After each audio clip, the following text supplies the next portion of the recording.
Hello guys, ഇന്നൊരു കുട്ടി day in my ലൈഫാണ്. അപ്പോൾ കുറച്ച് പേർക്കെങ്കിലും അറിയായിരിക്കും, ഞാനൊരു PhD സ്റ്റുഡൻ്റാണ്. ചെന്നൈയിലാണ് PhD ചെയ്തുകൊണ്ടിരിക്കുന്നത്. അങ്ങനെ ഹോസ്റ്റലിൽ നിന്ന് കോളേജിലേക്ക് ഇറങ്ങി. ഇവിടെ എപ്പോഴും തണുപ്പ് തന്നെയാണ് കേട്ടോ, ചൂട് വന്നു തുടങ്ങിയിട്ടില്ല. ഇന്ന് പ്രത്യേകിച്ച് ഒരു മൂടി ക്ലൈമറ്റ് ആയിരുന്നു. ചെന്നൈയിലെ മിക്ക കോളേജുകളിലും 2 ഷിഫ്റ്റായിട്ടാണ് കോളേജ് വർക്ക് ചെയ്യുന്നത്. ഉച്ചയ്ക്ക് മുമ്പും ഉച്ചയ്ക്ക് ശേഷം. ഞങ്ങൾക്ക് 8 to 2 ഞങ്ങളുടെ വർക്കിംഗ് ടൈം. അപ്പോൾ ഞങ്ങൾ 8:30 ആകുമ്പോഴേ ഇറങ്ങി കോളേജിലെത്തി. അങ്ങനെ നമ്മുടെ റൂമിലേക്ക് കയറി ഇനി വർക്ക് സ്റ്റാർട്ട് ചെയ്യുകയാണ്. PhD സെക്കൻഡ് ഇയർ കഴിഞ്ഞതുകൊണ്ട് തന്നെ എനിക്കിപ്പോൾ അനാലിസിസ് വർക്കാണ് നടന്നുകൊണ്ടിരിക്കുന്നത്. അടുത്തൊരു 1.5 മണിക്കൂർ കണ്ടിന്യൂസ് ആയി വർക്ക് ചെയ്തതിന് ശേഷം ഞങ്ങൾ ബ്രേക്കിന് വേണ്ടി ഇറങ്ങി. ഇവരെല്ലാം എൻ്റെ കോഴ്സ് കോളേഴ്സാണ് കേട്ടോ, അശ്വതിയും സത്യയും സാന്ദ്രയും. യൂഷ്വൽ ബ്രേക്ക് ടൈം ആയതുകൊണ്ട് തന്നെ എല്ലാ സ്റ്റുഡൻസും വന്നിരുന്നു. അതുകൊണ്ട് തന്നെ നല്ല റഷ് ഉണ്ടായിരുന്നു ക്യാൻറ്റീനിൽ. ആദ്യം നമ്മൾ ചായയാണ് വാങ്ങിച്ചത്. ഞാൻ കുടിക്കാറില്ല കേട്ടോ, അവർ കുടിച്ചു. ഇവിടുത്തെ ചായ എന്ന് പറഞ്ഞ ഒരു രക്ഷയില്ല കേട്ടോ. സത്യ വീട്ടിൽ നിന്ന് ദോശ കൊണ്ട് വന്നിരുന്നു, അത് കുറച്ച് കഴിച്ചു. കുറച്ചായി സത്യ കോളേജിലേക്ക് വന്നിട്ട് അപ്പോൾ വിശേഷങ്ങൾ പറഞ്ഞുകൊണ്ടിരിക്കുകയാണ്. അതിനുശേഷം നമ്മൾ ക്യാൻറ്റീനിൽ നിന്നുള്ള ചീസ് പൂരി കഴിച്ചു. ചീസ് പൂരി ആദ്യമായിട്ടാണ് ക്യാൻറ്റീനിൽ നിന്ന് വാങ്ങുന്നത്. നല്ല ടേസ്റ്റ് ഉണ്ടായിരുന്നു.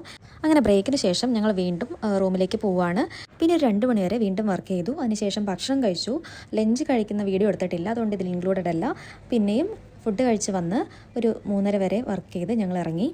ഈ സമയത്ത് ഇറങ്ങണമെന്നൊന്നുമില്ല കേട്ടോ, നമുക്ക് എത്ര മണി വരെയും ഇവിടെ ഇരുന്ന് വർക്ക് ചെയ്യാം. അപ്പോൾ ഞങ്ങൾ ഇറങ്ങി. അതിനുശേഷം താഴെ പോയി നമ്മുടെ മറ്റൊരു കോഴ്സ് സ്കോളറായിട്ടുള്ള അശ്വതി മാമിനെ കണ്ട് വിശേഷങ്ങൾ പറഞ്ഞ് അങ്ങനെ നിന്നു. പിന്നെ അശ്വതിയും സത്യയും പിരിഞ്ഞു. ഞാനും സാന്ദ്രയും ഹോസ്റ്റലിലേക്ക് നടന്നു. അപ്പോൾ ഇത്രയുള്ള വിശേഷങ്ങൾ അടുത്ത വീഡിയോയിൽ കാണാം. ബൈ.